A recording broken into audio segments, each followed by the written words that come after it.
ভাবে আমাকে বলো কোথায় এসছো? আমরা এসছি, আমরা উত্তরপাড়া থেকে এসছি। আমার মেয়ে তো মাঙ্গলিক ছিল, কিন্তু এই দিদির কাছে এসে, এই মায়ের কাছে এসে আমি সব জানতে পারি একজনের কাছ থেকে। মা যে মায়ের এখানে এসে তখন মাঙ্গলিক এসে কাটানো হয়েছে, কাটিয়ে তারপরে ওর বারবার বিয়ে ভেঙে যাচ্ছিল, তো তখন তারপর কিন্তু ওটা মায়ের কাছে এসে আমরা সব কিছু জানিয়েছি। জানানোর পরে মায়ের এতে আশীর্বাদে আজকে আমাদের ওর এক খুব ভালো ছেলের সঙ্গেই ওর ভালো বিয়ে হয়েছে, সরকারি চাকরি করে, ভালো ছেলের সঙ্গে বিয়ে হয়েছে। তাই আজ আমরা এসছি মা তোমার কাছে পুজো দিতে, হ্যাঁ, যেন ওদের সুখী শান্তি হয়, ভালো করে জীবনটা ভালো করে কাটে, এই জন্যই মা তোমার কাছে এসছি।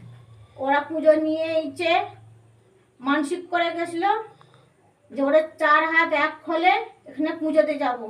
তা আজকে আমার কাছে পুজো দিতে এসছে, তা ওদের 4 হাত চিরজীবী হয়ে যেন থাকে।